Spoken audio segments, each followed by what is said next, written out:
எதிர்பார்க்கிற இயேசு கிறிஸ்துவின் நாமத்தில் தாராவணிக்கு வந்திருக்கிற உங்கள் ஒவ்வொருவரையும் மிகுந்த அன்போடு கூட வாழ்த்தி வரவேற்கிறேன். Praise the Lord. ஹல்லேலூயா. கர்த்தருடைய வார்த்தைக்கு நேராக நம்ம எல்லாரும் எழும்பி நிற்போமா? எல்லாம் எழும்பி நின்று 2 சாமுவேலை கரத்தில் எடுத்துக்கொள்வோம்.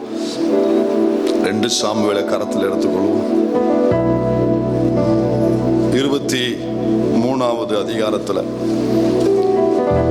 5ஆம் வசனத்தில்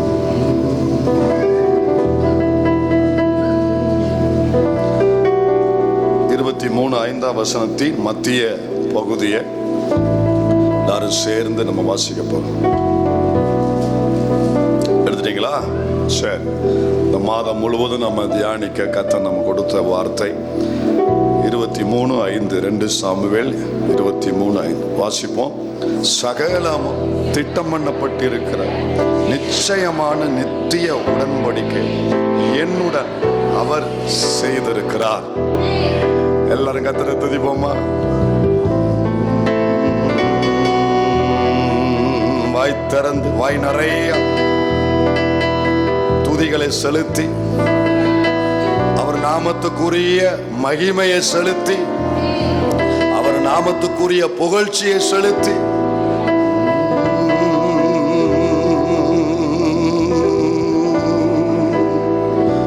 நன்றி ராஜா, எங்களோடு பேசுங்க, என்னோடு பேசுங்க, இடைபடுங்க. வார்த்தை வசனம் பிரசன்னம் எங்கள் இருதயத்தின் ஊனையும் எலும்புகளையும் பிரிக்கிற வார்த்தை.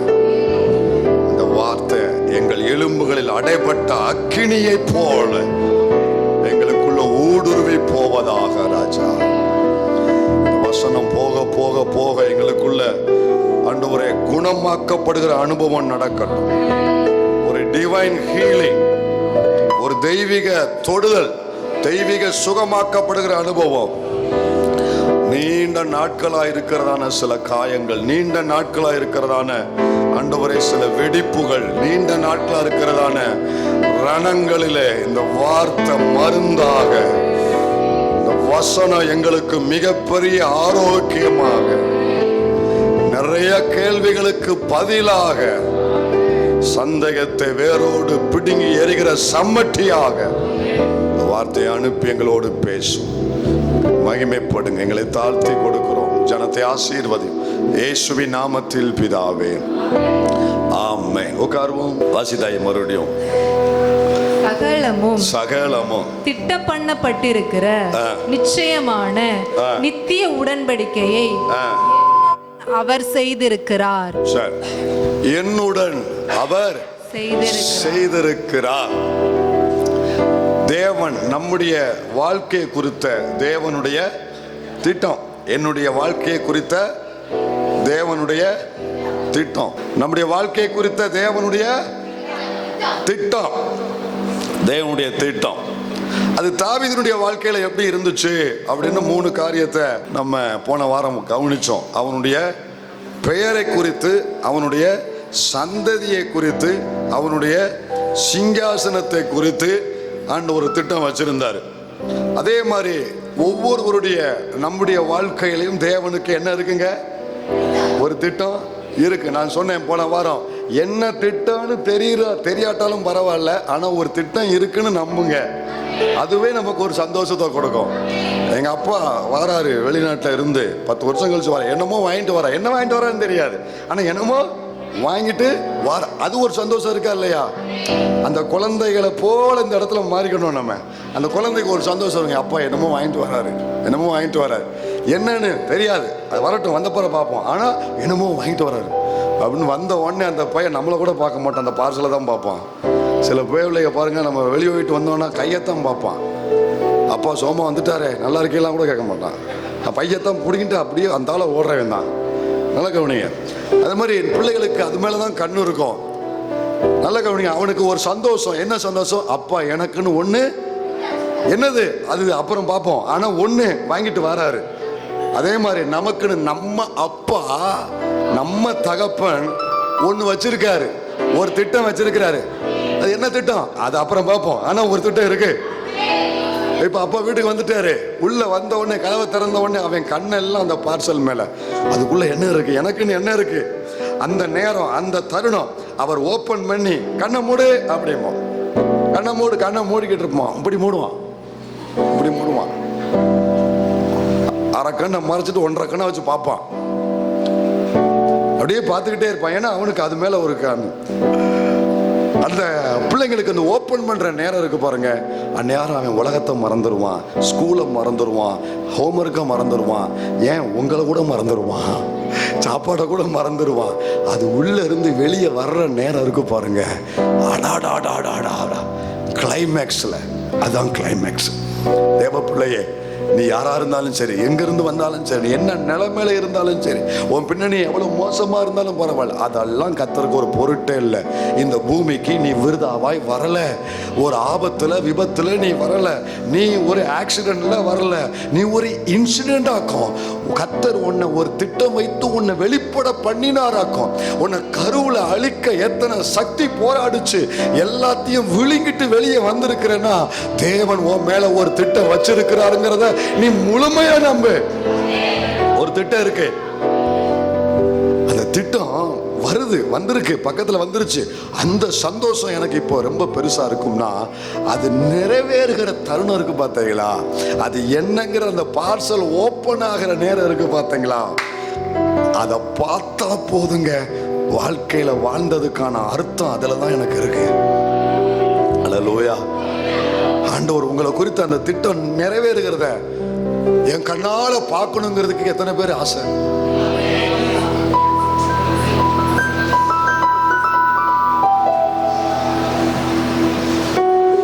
என் கண்ணால பார்க்கணும், நிறைவேறுகிறது. அந்த நிறைவேறும் பாருங்க. அந்த நிறைவேறும் பொழுது அப்படி சால்வை போத்தப்படுது, சரப்பணி வருது இல்ல, ரதத்துல ஏத்துறாங்க, பக்கத்துல ஆசனத்தை கொண்டு வந்து நிறுத்துறாங்க. இப்ப அப்படியே பிரமிச்சு போய் பார்த்த உடனே யோசிக்கான், இதுக்குத்தான் என்ன அந்த பாடுபடுத்தினீங்களா, இதுக்குத்தான் அப்படி உருட்டி எடுத்தீங்களா, இதுக்குத்தான் குழியில சிறையில அவமானம் நிந்தனையில கொண்டு போனீங்களா. இப்ப எனக்கு எதுவுமே ஞாபகம் இல்லை. இப்ப எனக்கு இந்த தேவன் என் மேல வச்ச, கருவுல வச்ச இந்த திட்டம் நிறைவேறுகிறது. இத பார்க்கிற அனுபவம் இருக்கு பாரு, எனக்கு வாழ்ந்து முடிச்சாச்சுங்கிற ஒரு திருப்தி இருக்கு. என் கண்ணால பார்க்கணும் ஆண்டவரே, என் கண்ணால பார்க்கணும் ஆண்டவரை. விரும்புறவங்க மட்டும் உங்க கையை உயர்த்தி, ஒரு வாழ்வு உமக்காகத்தான் ஏசையா உம் சித்தம் செய்திட. அல்லேலூயா. அந்த தருணம் யோசேப்புக்கு வந்துச்சு. கூட வாங்க நீங்க. அந்த தருணம் யாருக்கு வந்துச்சு? யோசேப்புக்கு வந்துச்சு. அந்த தருணம் மோசேக்கு வந்துச்சு. யாருக்கு வந்துச்சு? மோசேக்கு வந்துச்சு. அந்த தருணம் தாவீதுக்கு வந்துச்சு. யாருக்கு வந்துச்சு? அந்த தருணம் தானியேலுக்கு வந்துச்சு. தானியேலுக்கும் வந்துச்சு. அந்த தருணம் பவுலுக்கும் வந்துச்சு. அந்த தருணம் உங்க பாஸ்டருக்கும் வந்திருக்கு, வரப்போகுது. கேட்கிற விசுவாசிக்கு வருது, வரப்போகுது. உன் கண்ணால பார்க்க போற உங்க பிள்ளை, உங்க குடும்பம், உன் ஊழியம் இப்படி இப்படி இப்படி இப்படி இருக்கணும். ஆண்டவர் இப்படி இப்படிலாம் சொல்லியிருக்காரு.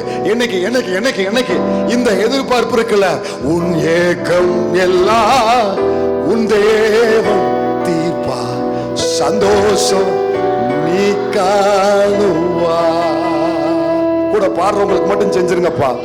என் ஏக்கம் எல்லாம் என் தேவன் சந்தோஷம். அல்லேலூயா. கவனிங்க,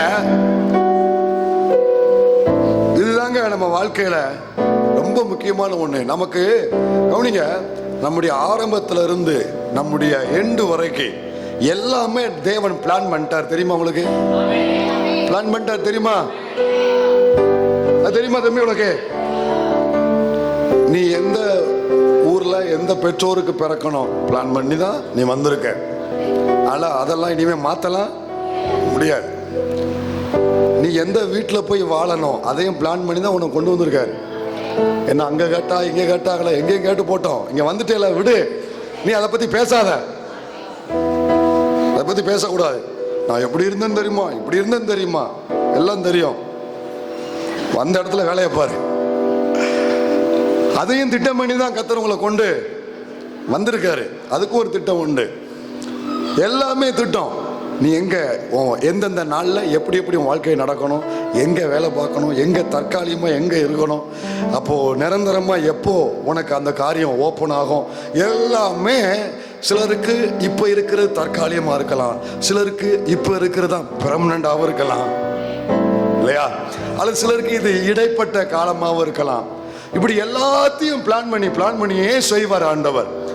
ஏன் நம்முடைய முடிவை கூட கர்த்தர் பிளான் பண்ணிட்டாரு. அவ்வளவு உற்சாகமா எந்த நாள்ல என்னைக்கு வேலையெல்லாம் முடிச்சுட்டு, இப்ப இல்ல அவசரத்தை பாரு ஆட்களை, இப்ப இல்ல இப்ப விடுற மாதிரிலாம் இல்ல உங்களை என்ன, எல்லா வேலை நிறைய இருக்கு. எல்லா வேலையும் முடிச்சுட்டு எல்லா காரியத்தையும் நம்ம நிறைவேற்றிட்டு எந்த நாள்ல நம்ம அங்க போகணும், அது எப்படி சம்பவிக்கணும், எல்லாத்தையும் கர்த்தர் திட்டம் பண்ணிட்டாரு. ஒரு நீதிமானுக்கு சகலமும் தேவன் திட்டம் பண்ணியிருக்காருங்க. மோசையை பாருங்க, அழைச்சாரு, பயன்படுத்தினாரு, வேலை முடிஞ்ச உடனே வந்துரு, மேலே ஏறி வந்துரு, முடிஞ்சு சொன்னாரா இல்லையா? தன்னுடைய அடக்க ஆராதனைக்கு நடந்து போன ஒரே ஆளு மோசே தான். புரியுதா? மேலே ஏறி போயிருக்காரு. அதையும் தேவன் பிளான் பண்ணி தான் நமக்கும் பிளான் பண்ணிட்டாரு. ஹலோ, புரியுதா உங்களுக்கு? அப்படி சகலம். அதனால தாங்க ஒரு நீதிமானுக்கு, ஏன் இதை சொல்றேன்னா, ஒரு நீதிமானுடைய முடிவு கூட மகிமை தெரியுமா உங்களுக்கு? ஒரு நீதிமானுடைய முடிவு கூட மகிமை. அது அந்தோ பரிதாபமா கர்த்தர் விட மாட்டார். எப்படி சொல்றேன் கேட்கீங்களா? அதனால தான் பிலேயாமுக்கு ஒரு விருப்பம் உண்டுச்சு, நீதிமான் மரிப்பது போல நான் மரிப்பேனாக. அவனுக்கு தெரியும் ஒரு நீதிமானுடைய மரணம் எப்படி இருக்கும், அது தேவன் திட்டம் பண்ணி மகிமையான ஒரு அனுபவத்துல கர்த்தர் வச்சிருக்கான்னு சொல்லி அவனுக்கு தெரியும். அதை விரும்பினாங்க. சகலமும் திட்டம் பண்ணி இருக்கிற தேவன் நம்முடைய தேவன். இப்போ தாவீதுக்கு ஆண்டவர் அவனை குறித்துள்ள திட்டத்தை எல்லாம் வரிசையா பேசிக்கிட்டே இருக்காரு. இது எப்ப இது நம்ம வாசிக்கிற வசனம் பின் நாட்கள்ல தாவீது நினைவுபடுத்தி தேவனிடத்துல ஜெபிக்கிற வார்த்தை. ஆனா இத எப்ப கொடுத்தாருன்னா, இதுக்கு முன்னால கொஞ்சம் நீங்க கடந்து வந்தீங்கன்னா, முன்னால போய் பார்த்தீங்கன்னா 2 சாமுவேல் 7 தான் அவனை குறித்த நிறைய திட்டங்களை கர்த்தர் தாவீதோடு பேசுவாரு. 2 சாமுவேல் 7 3 பேருடைய கான்வர்சேஷன் இருக்கும். அங்க கர்த்தர் பேசுவாரு, நாத்தான் பேசுவான், அப்புறம் தாவீது பதில் பேசுவார். இந்த 3 பேசப்படும். 2 சாமுவேல் 7 15 இருந்து வாசி.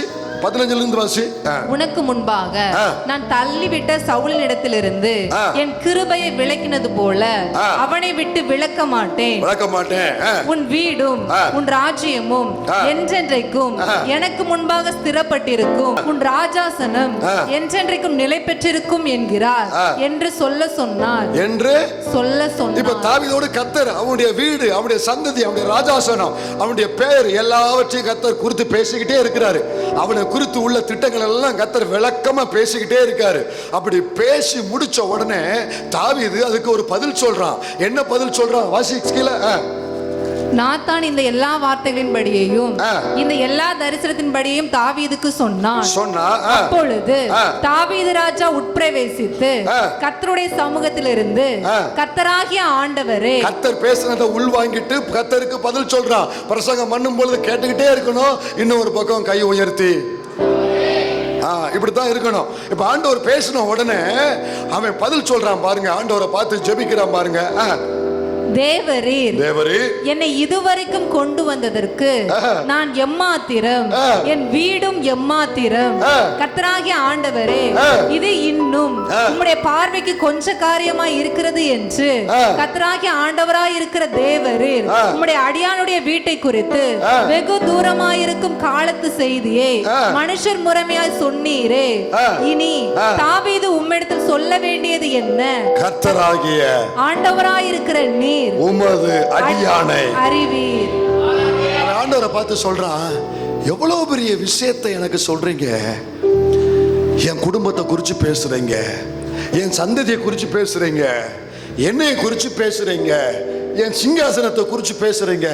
ஆனா இது எதுக்குமே நான் தகுதி இல்லை, இது எதுவுமே நிறைவேறதுக்கு நான் தகுந்தவன் அல்ல. அவன் சொல்றான், நான் ஏமாத்திரம், என் குடும்பம் ஏமாத்திரம். நீங்க சொல்றது எங்க இருக்கு, நான் எங்க இருக்கிறேன், எப்படியப்பா இது அப்படின்னு பிரமிச்சு போய் பார்க்கிறான்.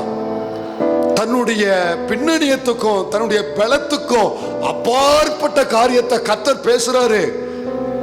அதெல்லாம் பிரமிச்சு பார்த்து, நான் ஏமாத்திரம்பா, நான் யாருன்னு உமக்கு தெரியும்பா, நான் ஒரு ஆட்டு மந்தையில பின்னால போனவேப்பா, என்ன தேடி பிடிச்சீங்களப்பா, என்ன இந்த சீட்ல உட்கார்ந்து வச்சிருக்கீங்களப்பா, எனக்கு இவ்வளவு காரியத்தை என்ன குறிச்சு பேசுறீங்களப்பா, இதுக்கு நான் கொஞ்சம் கூட தகுதியானவனே இல்லைன்னு சொல்லி கர்த்தருக்கு முன்பாக உடைந்த இருதயத்தோடு ஜெபிக்கிறான். அப்படி ஜெபிச்சுட்டு ஆண்டவர் கொடுத்த அந்த திட்டம், அந்த வார்த்தை எல்லாரும் சொல்லுங்க, கர்த்தர் கொடுத்த திட்டம். அதை மறந்துடக்கூடாது, கர்த்தர் கொடுத்த திட்டம். இப்படி ஒரு பொட்டணம் போட்டு ஆண்டவர் கொடுக்குறாரு. கவனிங்க, உள்ள வச்சு வீடு, சந்ததி, ராஜாசனம், அவனுடைய பேரு, அவனுடைய தலைமுறை எல்லாவற்றையும் ஒவ்வொன்றையும் குறித்து ஒரு பொட்டணம் போட்டு, இதுதான் உன்னை குறித்து நான் வச்சிருக்கிற திட்டம், இந்த அப்படி அப்படின்னு கொடுக்குறாரு. தாவீது இதை வாங்கிட்டு இத ஓபன் பண்ணி இதுக்கு 3 பேர் கொடுக்கிறாரு. தேவன் கொடுத்த திட்டத்திற்கு தாவீது 3 பேர் கொடுக்கிறாரு. சொல்லுங்க, தேவனின் திட்டத்திற்கு தாவீது கொடுத்த 3 பெயர்கள் என்னன்னு பார்த்துருவோமா? ஆனா தேவன் கொடுத்தது என்ன கொடுத்திருக்காரு? சொல்லுங்க, திட்டம். ஒரு பொட்டணம். என்ன பொட்டணம்? திட்டம். அவனை குறித்துள்ள திட்டம் என்கிற மொத்தத்தையும் ஒரு பாக்ஸ்குள்ள போட்டு கொடுக்கிறாரு. இதை ஓபன் பண்ணி இதுக்கு 3 பேர் தாவீது கொடுக்கிறாரு. எத்தனை பேருங்க? 3 பேர். முதல் பெயர், இதுக்கு தாவீது கொடுக்கிற முதல் பெயர் கவனிங்க, சொல்லுங்க எல்லாரும் சேர்ந்து, உம்முடைய வாக்கு தத்தம். நம்பர் 2, உம்முடைய சித்தம். நம்பர் 3, உம்முடைய உடன்படிக்கை. வேகமா, உம்முடைய வாக்குத்தத்தம், உம்முடைய சித்தம், உம்முடைய உடன்படிக்கை. இந்த திட்டத்துக்கு தாவீது கொடுத்த 3 பெயர் சொல்லுங்க பார்க்கலாம் வரிசையா.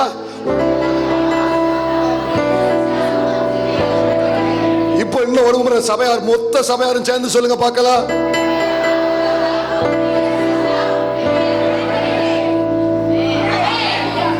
ஆண்டவர் உங்களிடத்துல அவருடைய திட்டத்தை குறித்து இதுக்கு முன்னால பேசி இருந்தால் அல்லது இனிமே பேசுவாரானால் புரிந்து கொள்ளுங்க, அந்த திட்டத்துக்கு இந்த 3 பேர் பொருந்தும்.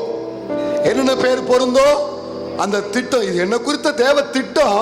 ஆனா இது உம்முடைய வாக்கு தத்தம், இது உம்முடைய சித்தம், இது உம்முடைய உடன்படிக்கை. அதுல ஒண்ணு பார்ப்போம். முதல்ல என்ன சொன்னாரு? தேவனுடைய திட்டத்தை பார்த்து என்ன சொன்னாரு? உம்முடைய. சரி, வசனம் எங்க இருக்கு? அதுக்கு அடுத்த வசனம் தான் இப்ப வாசித்தோம்ல, 2 சாமுவேல் 7ஆம் அதிகாரத்துல இப்ப வாசித்த வசனம் 20 வரைக்கும் இப்ப வாசித்தாச்சு. 20 வரைக்கும் கர்த்தர் அவனுக்கு கொடுத்துட்டாரு, அவனும் ஜெபிக்கிறான். இப்ப 21ல அவன் சொல்றான் பாருங்க, உம்முடைய வாக்குத்தத்தத்தின் நிமித்தமும். என்னங்க வந்துருச்சா? ஆண்டவர் கொடுத்ததை வாங்கிட்டு அதுக்கு ஒரு பெயர் வைக்கிறானா? உம்முடைய. 2வது, உம்முடைய சித்தத்தின் படியேயும். வந்துருச்சா?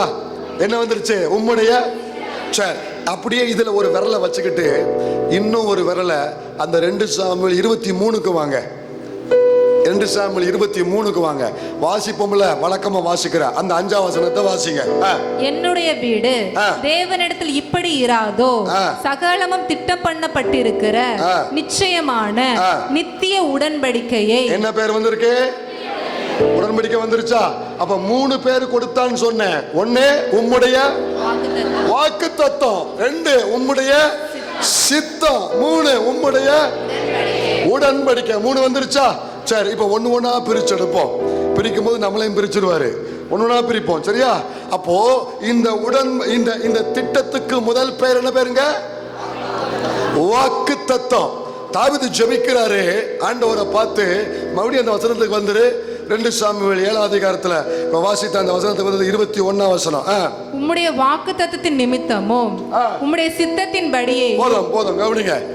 ஆண்டவரை பார்த்து சொல்றாரு, ஆண்டவரே நீர் என்னை குறித்து கொடுத்திருக்கிற இந்த திட்டம் இருக்குல்லப்பா, நிறைய நாத்தான் சொன்னா நீங்க சொன்னீங்கன்னு, இது எல்லாமே உங்க திட்டம் தான். ஆனா நான் எப்படி பார்க்கிறோம்னா, இதுதான் எனக்கு நீங்க கொடுத்த வாக்கு தத்தம். நல்லா புரியுங்க, நல்லா கவனிங்க, நல்லா கவனிங்க, என்ன கவனிங்க. இருதயத்துல இருக்கிற வரைக்கும் அதுக்கு பேரு திட்டம். எங்க இருதயத்துல எந்த ஒரு தாயும் எந்த ஒரு தகப்பனும் பிள்ளை கேட்கறதுக்கு முன்னாலே அந்த பிள்ளையின் காரியங்களை குறித்து மனதில் யோசித்து வைத்திருப்போம். தப்பு மரல இருக்கா? நம்ம பிள்ளைகளை குறித்து அவன் என்னதான் சட்டக்கார வேலை இருந்தாலும், அவன் என்னதான் அடங்காத வேலை இருந்தாலும், அவனுக்கு இதெல்லாம் செய்யணும், இதெல்லாம் கொடுக்கணும், இதெல்லாம் ரெடி பண்ணணும், இப்படி எப்படி செய்யணும் மனசுக்குள்ள இருக்கா இல்லையா? தாப்பன்மார்ல கேட்கிறேன், சொல்லுங்க தாப்பன்மார்களே. இருக்குல்ல? தாய்மார்ல கேட்கிறேன், சொல்லுங்க தாய்மார்களே. இருக்குல்ல? உள்ள இருக்கிற வரைக்கும் அதுக்கு பேரு திட்டம். அத வார்த்தையா கர்த்தர் கொடுத்துட்டாருன்னா அதுக்கு பேரு வாக்கு தத்தம். உள்ள திட்டமா இருக்கிறது வெளியில எப்படி வருது? வாக்கு தத்தமா வருது. உங்களிடத்துல கர்த்தர் எதை பேசினாரோ நல்லா உள்வாங்குங்க. நிமிர்ந்து சிங்கத்தின் சந்ததிகள் மாதிரி உட்கார்ந்து கவனிங்க. உங்களிடத்தில் கர்த்தர் கடந்த காலத்தில் எதை குறித்து கர்த்தர் வாக்காக கொடுத்தாரோ அது அவர் இருதயத்தில் திட்டமாய் வைத்திருந்தார். திட்டமாய் வைத்திருந்தத வாக்காய் கொடுக்கிறார். எனக்கு என்ன ஆச்சரியம்னா, இந்த சாக்கடையில கடந்தவனையும் இருதயத்துல ஒரு திட்டத்தை வச்சிருக்கிறீங்களா? எவ்வளவு பெரிய கிருபையை வச்சிருக்கிறீங்க. அல்லேலூயா. உங்களிடத்துல கர்த்தர் பேசுறாரு பாருங்க. வாரம் அல்லது கடந்த நாள்ல தனிப்பட்ட ரீதியில உங்களுக்கு என்ன வாக்கை தேவன் கொடுத்து பேசுறாரோ உடனே புரிந்து கொள்ளுங்க. இன்னைக்கு தான் நீங்க வார்த்தையாக எனக்கு கொடுக்கிறீங்க அப்படின்னா இதுக்கு முன்னால உங்க இருதயத்துல வச்சிருந்திருக்கிறீங்க. என்னையும் இருதயத்துல வச்சிருக்கிறீங்களப்பா. ஆண்டவர் சொல்றான், தாவீது உம்முடைய வாக்கு தத்தம். ஏன் தாவீது அதுக்கு வாக்கு தத்தம் சொன்னான்னா, ஆண்டவர் இதை நான் சிம்பிளா சொல்லிட்டு நான் அடுத்த பாயிண்ட் தான் போகணும். உங்களுக்கு கர்த்தர் சொல்லிட்டாருன்னா, என்னாகமத்தின் புஸ்தகம் 23 என்னாகமத்தின் புஸ்தகம் 23 19 வாசி. 23:19 வாசி. பொய் சொல்ல தேவன் ஒரு மனிதன் அல்ல, மனமாற அவர் ஒரு மனு புத்திரனும் அல்ல. அவர் சொல்லியும் செய்யாதிருப்பாரா? நல்லா கவனிங்க. அவர் சொல்லியும் செய்யாதிருப்பாரோ? அவர் வசனித்தும் நிறைவேற்றாதிருப்பாரா? தாவீது ஆண்டவரை பார்த்து சொல்றான், உம்முடைய வாக்கு தத்தம். ஏன் அதுக்கு வாக்கு தத்தம் பேர் வைக்கிறோம்னா, நீங்க சொல்லிட்டீங்கன்னா, உங்க வார்த்தையால எனக்கு வாக்காக கொடுத்துட்டீங்கன்னா, அது வானமும் பூமியும் ஒளிந்து இல்லாமல் போனாலும் பரவாயில்லை, அந்த வார்த்தை நிறைவேறுகிற வரைக்கும் என் கண்ணை மூட விட மாட்டீங்க. அந்த வார்த்தை எனக்கு நிறைவேறியே தீரும். அது நிறைவேறியே தீரும். அல்லேலூயா. உங்களுக்கு சொல்லப்பட்ட காரியம், உங்களுக்கு தேவன் வாக்குரைத்த காரியம், சூழ்நிலை எவ்வளவு தலைகீழா இருந்தாலும் சரி, எதிராயிருந்தாலும் சரி, அந்த வார்த்தை நிறைவேறியே தீரும். அது நிறைவேறியே ஆகும். சூழ்நிலை நேர் எதிராயிருந்தாலும் பரவாயில்ல, அது நிறைவேறும். சிம்பிளா சொல்லிடுறேன். ஆண்டவர் உங்களுக்கு கொடுத்த வாக்கு இருக்குல்ல, வாக்கு, அந்த வாக்குக்கு பின்னால அவர் நிக்கிறாரு. தூதனை நிப்பாட்டல, ஊழியனை நிப்பாட்டல, வார்த்தையை கொடுத்த தேவனே வாக்குக்கு பின்னால நிக்கிறாருன்னா, ஏன் நிக்கிறாருன்னா, அந்த சொன்ன வார்த்தைய குறித்த நேரத்துல உன் கரத்துல வாய்க்க பண்ணும்படி, உனக்கு அதை நிறைவேற்றி கொடுக்கும்படி தேவன் நிக்கிறாரு. ஒரு நாளும் கர்த்தர் உங்களுக்கு சொன்ன காரியத்தின் மேல நீங்க சந்தேகப்படவே படாதீங்க. சந்தேகப்படாதீங்க. என்னாலும் பரவாயில்ல, அந்த வாக்கு எனக்கு நிறைவேறும். எனவே தாவீது சொல்றார், அதுவும் எப்படி நிறைவேறும்னா அச்சு பிசகாம நிறைவேறும். என்ன சொன்னாரோ அப்படியே நிறைவேறும். அதுல காலம் ஆனதுனால எப்பா அப்படி சொன்னேன், இப்போ அது முடியல, ஆனா இப்போதைக்கு இதை அட்ஜஸ்ட் பண்ணிக்கோ. அப்படி தேவன் மாறுகிறவரும் அல்ல, மாற்றுகிறவரும் அல்ல. அவர் மாறுகிறதுக்கு மனிதன் அல்ல. நேற்றும் இன்றும் என்றும் மாறாதவர். சொன்னதை செய்வார், சொன்னபடியே செய்வார். நடக்குமா நடக்காதா? நீங்க கேட்கறத நான் சொல்றேன், அப்படித்தான் கேட்க. இது நடக்குமா நடக்காதா? சிம்பிளா ஒரு அடையாளம் சொல்லட்டுமா? உங்களுக்கு கொடுத்த வாக்கு நடக்குமா நடக்காதான்னு நான் சொல்லட்டுமா? உங்களை நடத்துறாரா? அட உங்களை தான் கேட்டேன். அப்படி லேச என்ன நடத்துகிறாருங்கிறது உண்மைன்னா நடத்துறாரா? நடத்துறது உண்மைன்னா சொன்னது நடக்க போகிறது உண்மை. ஏப்பா உன்னை நடத்துறாரே, சொன்னது நடக்காம போமா? பக்கத்துல கை கொடுத்து, நடத்துகிறது உண்மைன்னா சொன்னதும் நடக்கும், தவறி போவது இல்லை. அதனாலதான் சொல்றான் தாவி ஆண்டவரை பார்த்து, இது உம்முடைய வாக்கு தத்துவம், இது நிறைவேறும், இது மாறாது, இதை நிறைவேற்றிய தீர்வீங்க. சரி, முடிச்சிடும். மீதி வேணா முதல் செய்தியை கேட்டுக்கோங்க. ரெண்டாவது அதுக்கு ஒரு பேர் வைக்கிறான் பாருங்களேன். ரெண்டாவது அதை ஆண்டவரை பார்த்து சொல்றான், 21 வாசி, உம்முடைய வாக்கு தத்துவம், உம்முடைய வாக்கு தத்துவம் உம்முடைய சித்தத்தின்படியேயும். நல்லா கவனிங்க, உம்முடைய வாக்கு தத்துவத்தின் நிமித்தம் சொல்லிட்டு அந்த பொட்டலத்தை பார்த்து சொல்றான், அந்த திட்டத்தை பார்த்து சொல்றான், உம்முடைய சித்தத்தின்படி. இதுக்கு மட்டும் நீங்க நல்லா ரெஸ்பான்ஸ் பண்ணணும்னா சார். நீங்க யாருன்னு சொல்லியிருக்காங்க? நீங்க யாருன்னு சொல்லியிருக்காங்க? சாம்பலா போன மாதிரி பேசுறீங்களே. உம்முடைய வாக்கு தத்துவம் உம்முடைய என் கையில கொடுத்துட்டீங்க. இதுதான் உம்முடைய. இப்ப நான் கனெக்ட் பண்றேன்.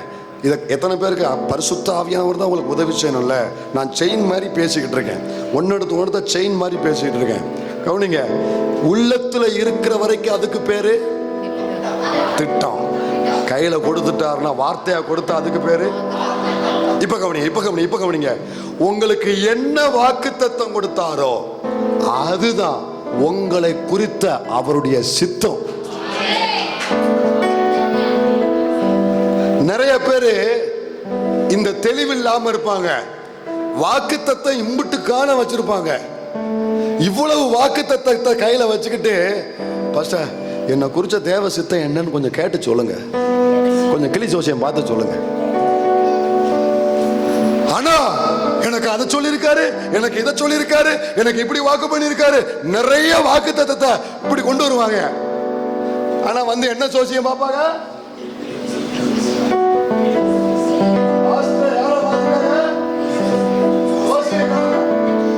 அப்போ வாக்கு தத்தம் வாங்கிட்டீங்களே, உங்களோட கர்த்தர் பேசிய வார்த்தையை வாங்கியிருக்கீங்களா?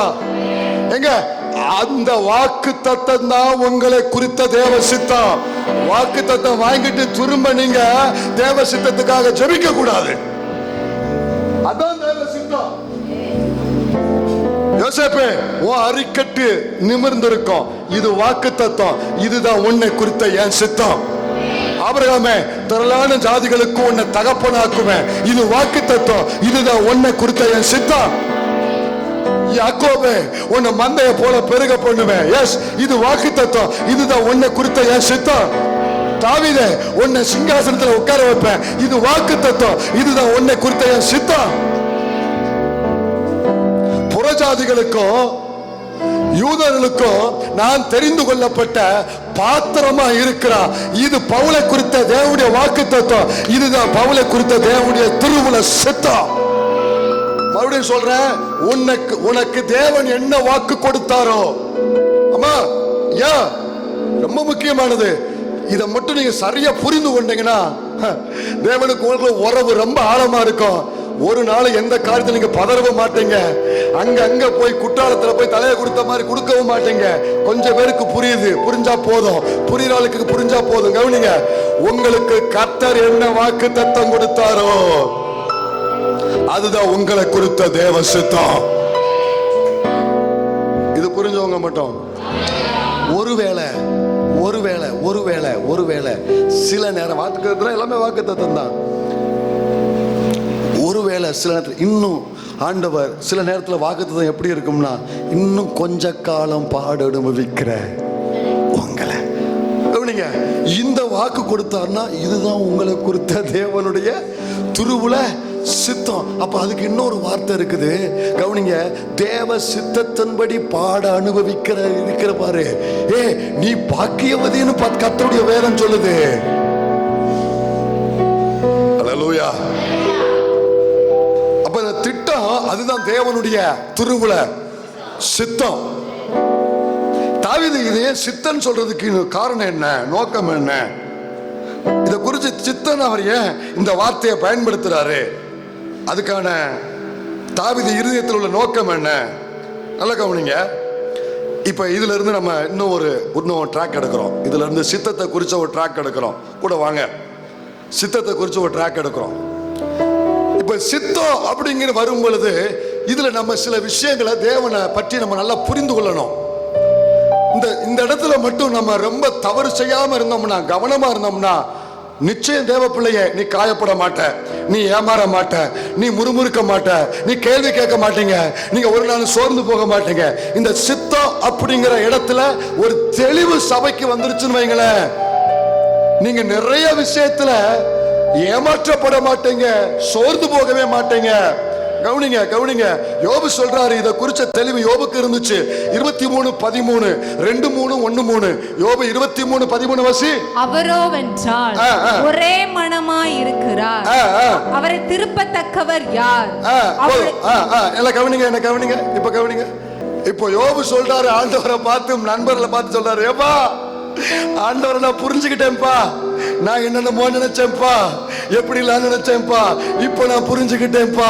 கர்த்தர் யார் தெரியுமாப்பா? அவரோ வென்றால் ஒரே மனமாய் இருக்கிறார். கொஞ்சம் எல்லாரும் சேர்ந்து ஒண்ணுவோல சொல்லுங்க, அவரோ வென்றால் அவரை திருப்பத்தக்கவர் யார்? நம்மளையே திருப்ப முடியல, அவரை யார் திருப்ப முடியும்? அவரை திருப்பத்தக்கவன் யார்? அவரை திருப்பலாம் முடியாது. தீர்மானம் பண்ணதா, சொன்னதா, சித்தம் கொடுத்ததா, சித்தத்தை கொடுத்துட்டார்னா அவருடைய சித்தத்தின் படியெல்லாம் செய்வார். அவருடைய என்னுடைய வாழ்க்கையில்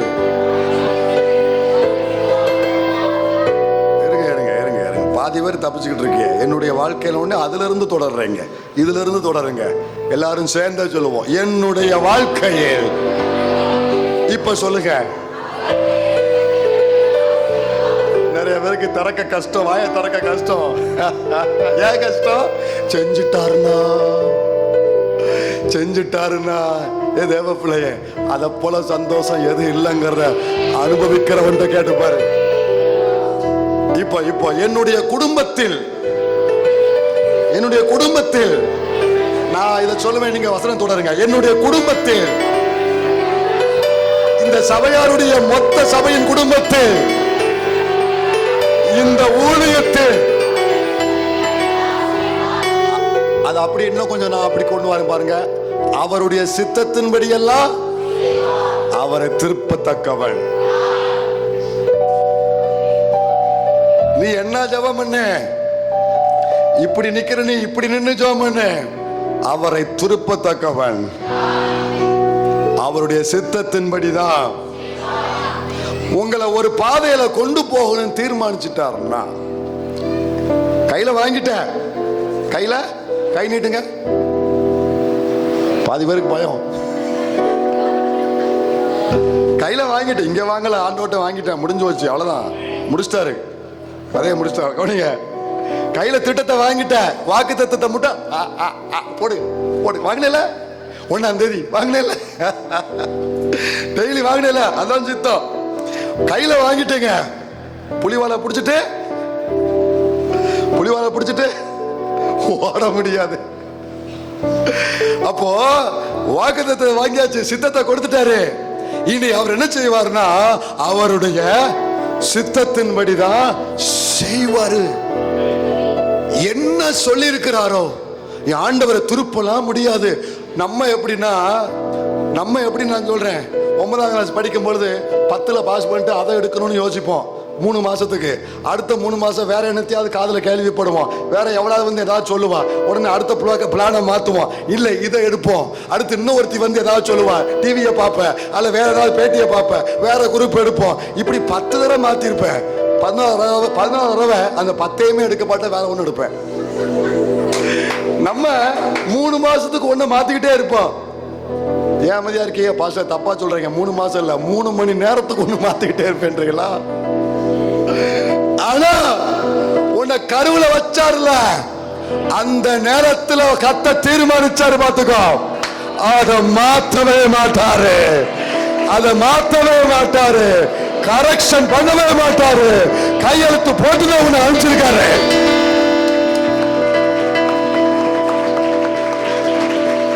திருப்ப மாட்டாரு, சித்தத்தின்படிதான் செய்வாரு, சித்தத்தின்படியே செய்வாரு. இல்ல பாஸ்டர், நாம் ஜப வீராங்கனா பாஸ்டர், நான் 12 மணி நேரம் ஜபத்தை போட்டு மாத்திருவேன் பாஸ்டர். உன் தலையெழுத்தை யாரால மாத்த முடியும்? போடு போடு. 1/2 கிலோ அரிசி மிச்சம் அன்னைக்கு விட்டு, வேற ஒண்ணு இல்ல. தேவ சித்தம் தெரிஞ்சு சித்தத்தை மாத்துறதுக்கு நீ 1 நாள் உபவாசம் போட்டா 1/2 கிலோ அரிசி மிச்சம். 21 நாள் போட்டா சீக்கிரம் கடன் சொல்லு, எனக்கு சொல்லுதே 10.5 கிலோ அரிசி மிச்சம். 40 நாள் போட்டா 20 கிலோ அரிசி மிச்சம். வேற ஒண்ணு இல்ல. புரியுதா? இதுல நம்ம பிள்ளைங்க எங்க தடுமாறுறாங்கன்னா, இந்த வெளிச்சத்தை உங்களுக்கு கர்த்தர் கொடுப்பாராக. விசுவாசம் உலகத்தை ஜெயிக்கிற ஜெயம். ஒரு அல்லேலூயா சொல்லுங்க பார்க்கலாம். நம்முடைய விசுவாசமே உலகத்தை, நீ உலகத்தை ஜெயிக்கலாம், தேவ சித்தத்தை ஜெயிக்க முடியாது. விசுவாசமா தேவ சித்தமா, எது ஜெயிக்கும்? கண்மூடித்தனமா விசுவாசத்துக்கு ஒரு எல்லை உண்டு. நல்லா கவனிங்க. இது தேவ சித்தம்னா, என்ன கவனிச்சாதான் இந்த ட்ரூத் புரியும். இது தேவ சித்தம்னா உன் விசுவாசம் இங்கதான் இருக்கணும், இங்க வரைக்கும் போலாம். இதுக்கு மேல உன் விசுவாசம் போனா அது வசனத்தின்படியான விசுவாசம் அல்ல, அது கண்மூடித்தன குருடுத்தனமான விசுவாசம், குழந்தைத்தனமான விசுவாசம். இதுதான் தேவ சித்தம். உன்னை இங்க கொண்டு வந்து நிறுத்துவேன், இந்த பாதையில நடத்துவேன், இதை செய்வேன், இதுதான் உன்னை குறித்த சித்தம். புரிஞ்சிருச்சா? உன் விசுவாசம் இங்க இருக்கணும், அது இது மேல இருக்கணும். இப்படி இருக்கணும். இதுக்கு மேல உன் விசுவாசம் போக கூடாது. உன் விசுவாசத்தை கொண்டு தேவ சித்தத்தை மாத்திருவேன்னா உன்னை திருத்தவே முடியாது. கடைசி வரைக்கும் வாழ்க்கையில தடுமாற்றம் இருக்கும், முன்னேற்றம் இருக்காது. ஒரு காரியத்துல உருப்படியா நிக்க மாட்டேன். அங்க கொஞ்சம் இங்க கொஞ்சம் அப்படி கொஞ்சம் எல்லாத்தையும் இழப்பு. நல்லா புரிந்து கொள்ளுங்க, தேவனையும் அவர் சித்தத்தையும் புரிந்து கொள்ளுங்க. தேவ சித்தத்தை புரிஞ்சிருச்சா உங்க விசுவாசம் அதோட கனெக்ட் ஆகிருக்கணும். உன்னை இப்படி நடத்துவேன்னு சொன்னா நான் இப்படித்தான் விசுவாசத்துல போவேன்னு போக கூடாது. உங்க சித்தம் எதுவோ அதுல தொடர்ந்து வாரேன்ப்பா. நல்லா கவனிங்க, ஒரு நிமிஷம் கவனிங்க. அப்ப பாஸ்டர், என் மனசுல விருப்பம் கொள்றது தவறா? தவறு கிடையாது, தவறு கிடையாது. நீ ஒரு காரியம் உன் குடும்பத்தை குறித்து, உங்க எதிர்காலத்தை குறித்து, உங்க பிசினஸை குறித்து, ஊழியத்தை குறித்து, என்னைய பொறுத்தளவு ஊழிய காரியங்களை குறித்து நம்ம ஒரு விருப்பம் எடுத்து அந்த விருப்பத்துக்காக ஜெபிக்கிறது தவறு கிடையாது. ஆனா அதுக்கு தேவன் பதில் கொடுக்கும்படி இதுதான் சித்தம்னு தெரிஞ்சிருச்சுன்னு வைங்களேன், உடனே மாத்திக்கிடணும். சொல்லுங்க, சித்தம் தெரியும் வரை விருப்பம் தவறல்ல. ஆண்டவர் சொல்ற பிள்ளைகளுக்காக ஸ்தோத்திரம்ப்பா. சித்தம் தெரியும் வரை விருப்பம் தவறல்ல. சித்தம் தெரிந்த பின்பு விருப்பத்தை சித்தத்துக்கு ஏதுவாய் மாற்றிக்கொள்ள வேண்டும். அது வரைக்கும் தவறல்ல, தவறல்ல. ஆனா தெரிஞ்சதுக்கு அப்புறம் இல்ல அவ்வளவுதான் நான் கட்டுவேன், அவ்வளவுதான் கட்டுவேன், அவ்வளவுதான் நான் கட்டுவேன், இல்ல நான் அங்கதான் போவேன். வேற யாருப்பா மாத்த முடியும்? கிளி மாறி இருக்கா பாஸ்டர். எனக்கு ஆண்டவர் அந்த கலரைத்தான் பாஸ்டர் காமிச்சாரு. இப்படிலாம் காட்டுறாரா என்ற கத்தாவே? எங்களுக்கு ஒரு நாள் இப்படிலாம் காட்டினதே இல்லையப்பா. அப்படியே நான் என்ன கலரு நான் தரிசனத்துல பார்த்தேனோ அன்னைக்கு சர்ச்சில் அதே கலர்லாம் பாஸ்டர் வந்தாச்சு. எனக்கு இந்த பேர்களை பார்த்தா பயமா இருக்கு. எப்படிலாம் தரிசனம் காண்கிறாங்க. 6 மாசம் அதுக்கப்புறம் தெரிச்சு ஓடி வருமா. கிளி இல்ல பாஸ்டர், புலி பாஸ்டர். கிளி மாதிரி இருக்குன்னு பார்த்தா புலி மாதிரி பாயுது பாஸ்டர். சித்தம் தெரியும் வரை விருப்பம் தவறல்ல. சித்தம் தெரிந்த பின்பு சித்தத்துக்கு உன் விருப்பத்தை விட்டுக்கொடு. எத்தனை பிள்ளை தாய் தகப்பனா இருங்க, எத்தனை பிள்ளைகளுக்கு புரியுது நான் சொன்னது? எத்தனை தம்பி தங்கச்சிகளுக்கு புரியுதுன்னு கேக்குறேன்.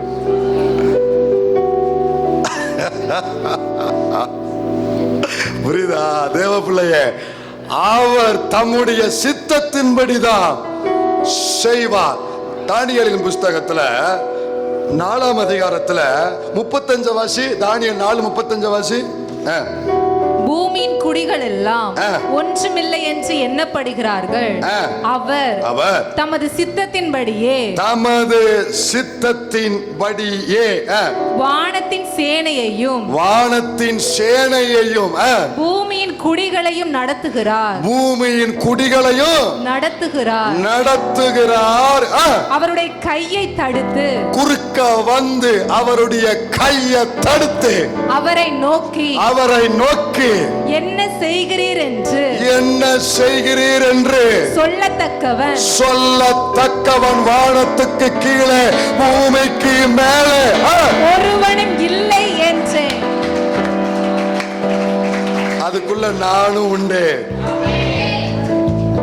வானத்தின் சேனையா இருக்கட்டும், பூமியின் குடிகளா இருக்கட்டும், மேல சூரியனா இருந்தாலும் சரி, சந்திரனா இருந்தாலும் சரி, அவருடைய சித்தத்தின்படிதான் இயக்கி கொண்டிருக்கிறாரு. கீழே இருக்கிற டேவிட்டா இருந்தாலும் சரி, தானியலா இருந்தாலும் சரி, யோசேப்பா இருந்தாலும், ஸ்டீவனா இருந்தாலும் சரி, நவீனா இருந்தாலும் சரி, பிரகாஷா இருந்தாலும் சரி, அவருடைய சித்தத்தின்படிதான் தேவன் டைரக்ட் பண்றாரு. குறுக்க வந்து கைய பிடிக்க ஒருத்தனும் இல்ல. இதை யாரு சொல்றாருன்னு சொல்றேன். இதை யார் சொல்றா தெரியுமா? சுப்பீரியர் பவர்ல உள்ள ஒருத்தன், நேபு காத்து நேச்சாரு. அவன் சுப்பீரியர் பவர். அவன் என்ன நினைச்சுக்கிட்டு இருந்தான்னா, கவனிங்க, அவன் என்ன நினைச்சுக்கிட்டு இருந்தான்னா, உலகத்திலேயே வானத்துக்கு கீழே நான் என்ன நினைக்கிறேனோ அது மட்டும்தான் நடக்கும். நான் என்ன ஆர்டர் போடுறேனோ அது மட்டும்தான் நிறைவேறும். இப்படி ஒரு மேட்டி மேல இருந்தாம நான் விரும்புறதா நடக்கும், நான் விரும்புறத உடனே செஞ்சிடணும், நான் என்ன நினைக்கிறேனோ அது நடந்துடணும். இப்படி ஒரு மேட்டி மேல இருந்தாவ ஆண்டவர் டைம் கொடுத்து பார்த்தாரு. லிமிட்டை கிராஸ் பண்ணாத. அப்பப்போ லைட் அடிச்சுக்கிட்டே இருந்துச்சு. தேவ பிள்ளையே, சில நேரத்துல நீ தெரிந்தும் தேவனுடைய சித்தத்துக்கு மாறாக உன் காலை வைக்கும் பொழுது உன் இருதயத்துல டப் டப் டப் டப் டப் டப் அப்பப்போ ஒரு லைட் அடிச்சுக்கிட்டே இருக்கும். வேண்டாம், போகாத, வேண்டாம், லிமிட்டை தாண்டாத. அதை மீறியும் இவன் செயல்பட்டான். என் பவருக்கு மிஞ்சி என்ன கேள்வி கேட்க யாரும் இல்லை. நான் என்ன விரும்புறனோ அந்த ஆர்டர் தான் போடுவேன், அதுதான் நிறைவேறும். ஏன்னா ஏற்கனவே பார்த்துட்டான், பார்த்தீங்களா, அக்கினி சூழலை பார்த்துட்டான். இப்போ மறுபடியும் இவனுக்குள்ள மேட்டிமை வந்து இப்படி எண்ணிக்கொண்டிருக்கிறான். உடனே அவனுக்கு புரிய வைக்கும்படி கர்த்தர் சில காலம் அவனை மனுஷில இருந்து தள்ளினாரு. கீழே தள்ளப்பட்டான், மிருகமா போனான்.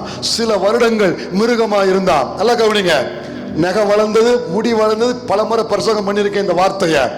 குறிப்பிட்ட நேரத்துல அவனுக்கு புத்தி தெளிஞ்சிச்சு. இப்ப அவன் புரிந்து கொண்டு அவன் பேசுறான் பாருங்களேன். ஏமா 33 இருந்து வாசி, மறுபடி 33 இருந்து வாசி. அந்நேரமே இந்த வார்த்தை நேபுகாத் நேச்சாரிடத்தில் நிறைவேறிற்று.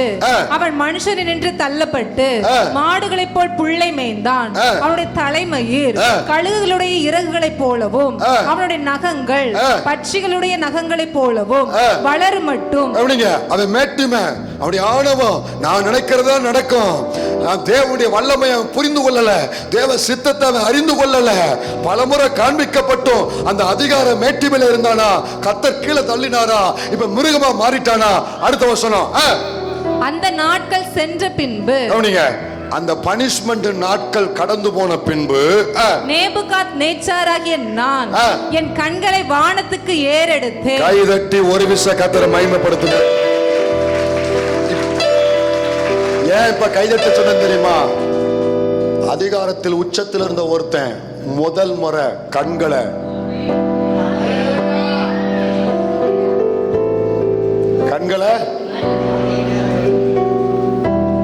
ஏன் ஏறெடுத்தான் தெரியுமா?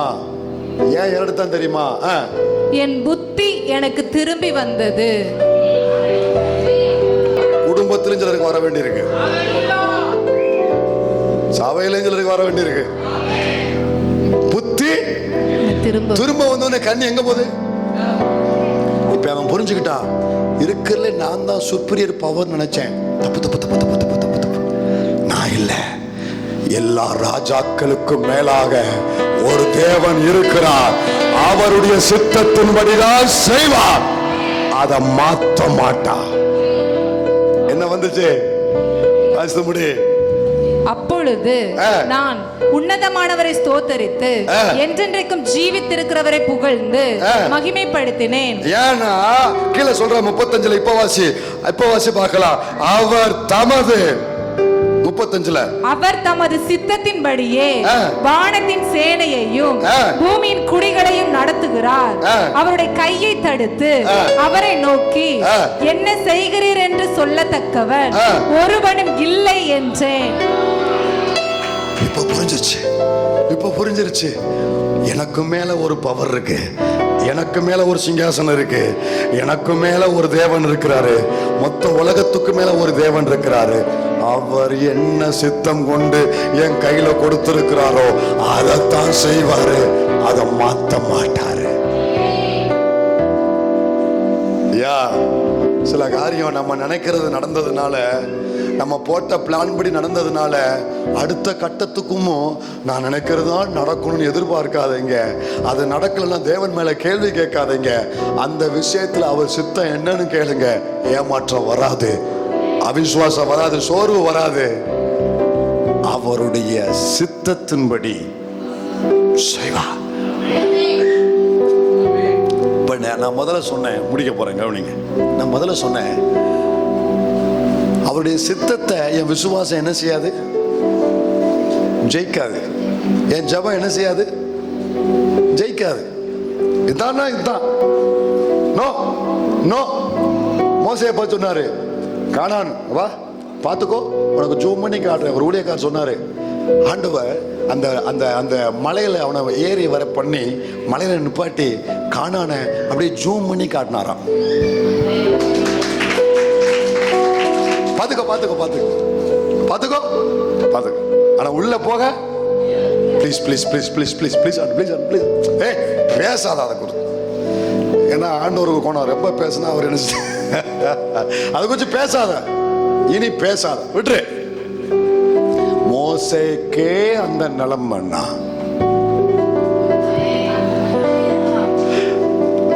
அவருடைய சித்தத்தை என் விசுவாசம் என்ன செய்யாது? ஜெயிக்காதே. உலகத்தை ஜெயிக்கும், பிசாசை ஜெயிக்கும், வியாதியை ஜெயிக்கும். ஆமென் சொல்றவங்களுக்கு ஜெயிச்சு கொடுங்கப்பா. வறுமையை ஜெயிக்கும், எல்லா போராட்டத்தையும் ஜெயிக்கும். தேவ சித்தத்தை, சித்தத்துக்கு கீழே தான் உன்னுடைய விசுவாசம், சித்தத்துக்கு கீழே தான் உன் ஜெபம். பெஸ்ட் எக்ஸாம்பிள் என் ஆண்டவராகிய இயேசு கிறிஸ்து. சிறந்த உதாரணம் நம்முடைய இரட்சகர் இயேசு. அவர் கச்சமணில போய் ஜெபிக்கிறாரு, இந்த பாத்திரம் என்னை விட்டு நீங்க கூடுமானால் நீங்கும்படி செய்யும். ஜெபிச்சுக்கிறாரு. ஜெபிச்சுட்டு அடுத்து கடைசியில சொல்றாரு, ஆகிலும் என் சித்தத்தின்படி உம்முடைய சித்தத்தின்படி. கவனிங்க கவனிங்க, நீண்ட நாள் கேட்டும் கர்த்தர் உனக்கு அதை மறுத்தா, நீ கர்த்தரை மாற்ற முயற்சி பண்ணாத, உன்னை நீ மாத்திக்கோ, உன் ஜெபத்தை நீ மாத்திக்கோ. இயேசு கிறிஸ்து தன் ஜெபத்தை மாத்தினாரு, தன் ஜெபத்தை மாத்தினாரு. உம்முடைய சித்தத்தின்படி செய்யுங்க. மாத்தினாரா இல்லையா? இப்ப எது ஜெயிச்சிச்சுங்க? கெத்செமனே எது ஜெயிச்சிச்சு? தேவனுடைய சித்தம். இப்ப கவனிங்க, தேவ பிள்ளைய சில பிள்ளைங்க உங்க முகத்துல ஒரு ஏமாற்றம் எனக்கு தெரியுது. கவனி சொல்லுங்க. சில பிள்ளைங்க சில காரியத்தை எதிர்பார்த்துக்கிட்டே இருந்தீங்க. இந்த வாரம் பாஸ்டர் ஏதாவது வார்த்தையை கொடுத்தா நல்லா பிடிச்சிக்கிட்டு நல்லா அதை ஆண்டவர்கிட்ட கிளைம் பண்ணுவோம் அப்படின்னு வந்தீங்க. ஆனா இப்ப புரட்டி போட்டாரு, சித்தத்தை தான் செய்வேன்னு சொல்றாரு. இப்போ உங்களுக்கு ஒரு ஏமாற்றம். 10 வருஷம் இதுக்காக காத்திருந்தேன், 10 வருஷம் இந்த காரியத்துல போராடினேன், 5 வருஷமா 3 வருஷமா 6 மாசமா இது ஆண்டவர்கிட்ட போராடிக்கிட்டு இருந்தேன். இப்போ எனக்கு புரியுது, இடையில அங்கங்க ஆண்டவர் சில லைட் வெளிச்சத்தை கொடுத்தாரு. இது இல்லப்பா இதுதான் சொன்னாரு. ஆனா நான் அடிச்சு புரண்டு என் விசுவாசத்துல அதுக்கு மேல வந்து நின்னுகிட்டு இல்ல அதெல்லாம் எனக்கு அப்படி இல்ல, கர்த்தர் இதை செய்வாருன்னு சொல்லி விடாப்பிடியா இருந்தேன். இப்ப கர்த்தர் போராடுறாரு, இல்ல என் சித்தத்தை தான் செய்வேன்றாரு. நல்லா கவனிங்க. இப்போ எனக்கு ஒரு தோல்வி வருது. இத்தனை நாளை எதிர்பார்த்தது எனக்கு என்ன வருது? ஒரு தோல்வி வருது. எனக்கு ஒரு தோல்வி வருது. நான் எதிர்பார்த்தது அல்ல, சித்தத்தெல்லாம் செய்யறேன்றாரு. அப்போ என்னப்பா நான் தோற்று போகணுமா? கவனி, நல்ல கவனி. நான் வேற யார்ட்டையும் தோற்று போல. இப்ப நான் ஆண்டவரை பார்த்து சொல்றேன், கெத்செமனேல இயேசு அவருடைய ஜெபத்துல அந்த நேரத்துல மாற்றிக்கொண்டது உண்மை. நீங்களும் நானும் சில நேரத்தில் நம்ம ஜெபத்தை மாற்றி உங்க சித்தத்தை செய்யுங்கப்பான்னு ஒப்பு கொடுக்குறோம்ல, அந்த நேரம் எனக்கு தோல்விதான். ஆனா அந்த நேரத்தில் நான் ஆண்டவர்கிட்ட சொல்றேன், என்ன சொல்றேன் தெரியுமா? அப்பா நான் எதிர்பார்த்தேன், ஆனா இதாண்டம் என் சித்தம்னு சொல்றீங்க, சரி என் விருப்பத்தை விட்டு உங்க சித்தத்தை ஏத்துக்கிறேன். இப்ப இந்த இடத்துல நான் தோற்று போனதா ஒரு அடையாளம், நான் தோற்று போனதா எனக்கு தெரியுது. ஆனா என்னிடத்துல ஜெயிச்சே அப்படிங்கிற உங்க சந்தோஷத்தை விட உங்க இடத்துல தோற்று போனேங்கிறத அந்த சந்தோஷம் தான் எனக்கு ரொம்ப அதிகம். என்கிட்ட ஜெயிச்சிட்டேன்னு சொல்லி நீங்க ரொம்ப சந்தோஷப்படாதீங்கப்பா. என்கிட்ட ஜெயிச்ச அப்படிங்கிற உங்க சந்தோஷத்தை விட உங்க கிட்ட தோற்று போன அப்படிங்கிற என் சந்தோஷம் தான் ரொம்ப பெருசுப்பா. பிள்ளை தகப்பன்ட்ட தோற்று போகிறது தப்பே இல்லை. பிள்ளை அப்பா விட்ட தோற்று போறதுக்கு தப்பே இல்லை. தோற்று போனவனா தான் உள்ள வந்தான், ஆனா ஏற்றுக்கொண்டு அவன் எதிர்பாராத இடத்தை அவனுக்கு கொடுத்தார்ல. மறுபடியும் அவன் வேலைக்காரன் தான் வந்தான், நீ என் பிள்ளைங்கிற இடத்தை கொடுத்தார்ல. நீ இந்த இடத்துல சில பிள்ளைங்களோட மட்டும்தான் கர்த்தர் ஸ்பெசிபிக்கா டீல் பண்றாரு. அது உனக்கு தெரியும் எந்த விஷயம் சொல்லி. இந்த இடத்துல நீ தோற்று போனதா நினைக்க வேண்டாம். நீ தேவனிடத்துல தோற்று போன உண்மைதான். ஆனா உன்னை ஏற்றுக்கொண்டு நீ விரும்பாத, நீ எதிர்பாராத வேற ஒரு குளோரியஸான எக்ஸ்பீரியன்ஸ கர்த்தர் உனக்கு வச்சிருக்காரு. கர்த்தர் உனக்கு வச்சிருக்காரு. இன்னைக்கு சரணடைஞ்சிரு, அவருடைய சித்தத்தின்படி தான் செய்வாரு. நான் சொல்லட்டுமா, நீ கேட்டதை விட, நீ அடம் பிடிச்சதை விட, நீ போராடினதை விட, நீ இதுவரைக்கும் கேட்டதை விட இது கூட சில நாட்கள்ல மறைஞ்சு மங்கி போயிரும். கர்த்தர் இதுக்கு வேற ஒண்ணு உங்களுக்கு வச்சிருக்கிறாரு. பாத்தியா, தலைமுறைக்கு நீ ஆசீர்வாதமாய் மாறப்போற. தலைமுறைக்கு நீங்க ஆசீர்வாதமாய் மாற போற. நீங்க கேட்டது உன்னோடு முடிஞ்சிடும். கர்த்தர் கொடுக்க போகிற அவர் சித்தம் உன்னிலிருந்து புதிய துவக்கத்தை எடுத்து தலைமுறைக்கு நீ ஆசீர்வாதம். அதுக்கு இந்த காலை நேரத்துல விட்டு கொடுத்து சித்தத்துக்கு நான் அர்ப்பணிக்கிறேன்னு சொல்றவங்க எத்தனை பேர் இருக்கிறேன்? எல்லாரும் எளிமைப்போம். அத்தனை பேரும் கண்ணம் மூடி, அத்தனை பேரும் கரங்களை வானத்துக்கு நேராக உயர்த்தி, உங்களில் எத்தனை பேர் இத்தனை நாளா தேவனோடு போராடிக்கிட்டே வந்தீங்க? உனக்கு நியமிக்காத காரியத்தை, உனக்கு சொல்லப்படாத காரியத்தை உன்னை நீயே திருப்திப்படுத்தி கொண்டு இதுதான் இதுதான் இதுதான் இதுதான் சொல்லி அப்பப்ப நீ உன்னையே திருப்திப்படுத்தி கொண்டு அதுக்கு ஏற்ற வசனத்தை நீயே எடுத்துக்கொண்டு போராடிட்டே வந்திருப்ப. ஆனா ஆண்டவர் இப்ப சொல்றாரு, இப்போ இன்னொரு ஸ்பெசிபிக்கா பர்சனலா உன்கிட்ட டீல் பண்றாரு. ஏப்பா, ஏ மகளே, ஏ மகனே, என்னுடைய சித்தத்தின்படிதான் நான் செய்வேன். உன்னை குறித்து நான் கருவுல போட்டது நீ 6 மாசத்துக்கு முன்னாலதான் நீ கேட்டது. ஆனா நான் கருவுல போட்டது நான் மாத்த மாட்டேன், நான் மாத்த மாட்டேன். அப்படியா? எனக்கு ஒரு பெரிய ஏமாற்றமா? இல்ல. நீ நினைத்திருக்கிற நினைவுகளை விட, நீ கேட்டுக்கொண்டிருக்கிறத விட கர்த்தர் உன் பேரில் வைத்திருக்கிற அவருடைய சித்தம் அது மகா பெரியது, அது மகிமையானது. நீ தலைமுறைகளுக்கு ஆசீர்வாதமாய் இருப்பதற்கு தெரிந்து கொள்ளப்பட்டவன். ஆண்டவரை பார்த்து சொல்லு, எனக்கு ஏமாற்றமா இருந்தாலும் உங்க சித்தத்துக்கு என்ன ஒப்பு கொடுக்கிறேன். என் விருப்பத்தின்படி நான் போனேன், ஆனா இப்ப உங்க சித்தத்துக்கு ஒப்பு கொடுக்கிறேன். ஒருவேளை ஏமாற்றமா இருந்தாலும் என் அப்பா கிட்ட தோற்று போறது எனக்கு ஒரு பெரிய சந்தோஷம் தான்ப்பா. இதுக்கு காம்பன்சேஷனா, இதுக்கு பிரதிபலனா, இதுக்கு இதை விட மேலான ஒன்றை எனக்கு செய்து இன்னைக்கு வடிக்கிற கண்ணீரை நீங்க நிச்சயமாய் மாற்றி அமைப்பது மட்டுமல்ல, அநேகருக்கு பாடத்தை புகட்டுகிற வாழ்க்கைய வாழ வைப்பீங்க. என்ன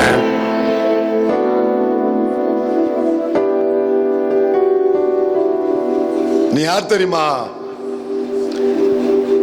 பின் சந்ததிக்கு நீ ஒரு லெசன், நீ ஒரு லெசன்.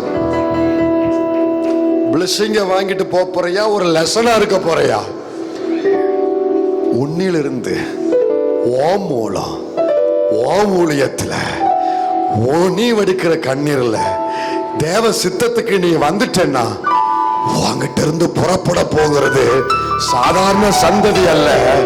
உன் மூல இருந்து தேவன் செய்ய போகிறது சாதாரண காரியமே அல்ல. கமிட் பண்ணிரு, உன்னை கமிட் பண்ணிரு, உன்னை ஒப்பு கொடுத்துரு. உங்க வலது கரத்தை உயர்த்தி, தகப்பனே நீர் மகிமை போடும். இந்த வார்த்தையை கொண்டு யாரை பிடிக்கணும்னு நீங்க திட்டம் கொண்டு பேசுனீங்களோ அவர்களை பிடித்து உங்களுடைய சித்தத்துக்கு கொண்டு வந்து அவர்கள் நினைத்ததை விட உங்க சித்தம் மகிமையானது என்பதை நீங்க காண்பிக்க வச்சிருங்க. நீரே மகிமைப்படும். தாழ்த்துகிறோம் எங்களை. இயேசுவின் நாமத்தில் ஜெபிக்கிறோம் எங்கள் நல்ல பிதாவே, ஆமென்.